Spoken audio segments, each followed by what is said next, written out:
I had one word to describe this demo, I would pick pleasant. Although I am glad that I get more words to describe all the reasons why I enjoyed this so much. The Adventures of Elliot, The Millennium Tales is an action RPG that is coming out on June 18th, with a demo that is exclusive to the Switch 2 as of now.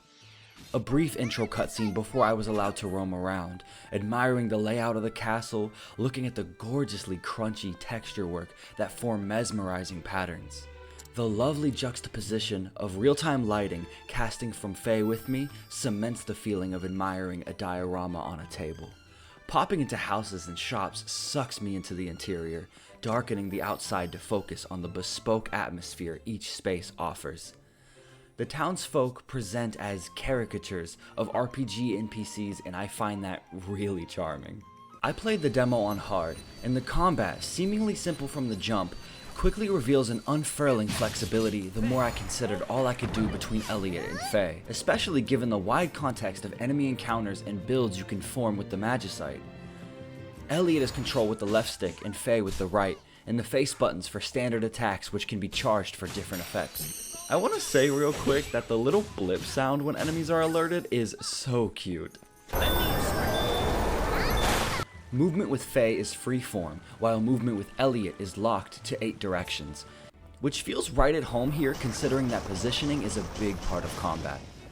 I use the bow a lot and put most of my magicite toward the bow, and the hit stop alone is already satisfying, but when piercing magicite is applied, it made my brain light up seeing clusters of enemies all take damage. If you do go play the demo, I highly encourage you to push yourself with what is capable here. I had so much fun being very extra. Even against enemies, I could have just walked up and slashed a few times. I used the boost as a dodge in open areas and the warp to get out of being cornered in smaller areas. Admittedly, not using my shield until Faye would remind me, and then I'd get a few blocks in, because those feel just as good. I liked thinking of solutions mid-combat, such as baiting an enemy, dropping a bomb, and warping behind them, which was deeply satisfying, as they lunge at me thinking to get a hit, only to get a pixelated explosion instead. I deeply admire the broader controller use on display here. Swapping between the face buttons for attacks and the right stick for moving around Faye was a dance that felt so good to pull off. Encounters that had a lot of enemies could make me fall into a panicked mess when I got too sure of myself and was trying to chase the chain you can build by defeating enemies in succession. Having to regain my composure to keep the dance between Faye and I clean, allowing me to not get jumped by the forces of nature.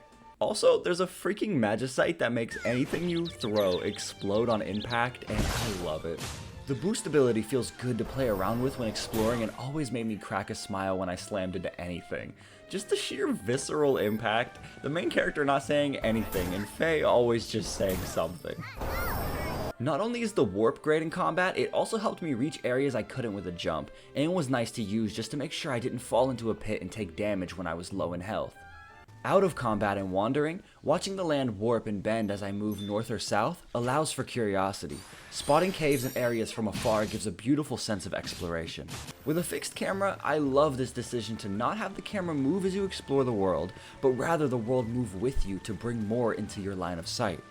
This also doubles as a lovely way to ground you in the world and help with spatial navigation.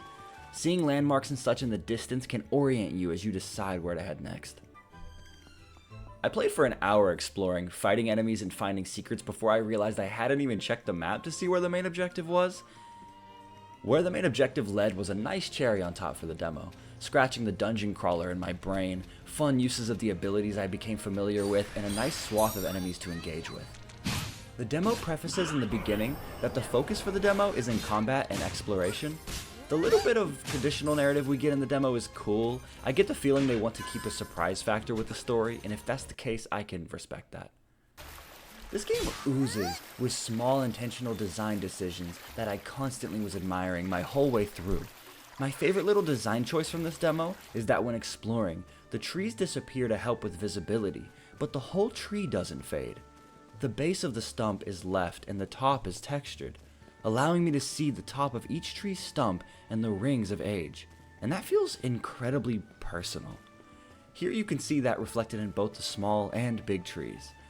The word pleasant came to mind to describe this demo because I felt the pleasantness of familiarity through the RPG qualities, but all of my passing moments held the pleasantness of surprise as well.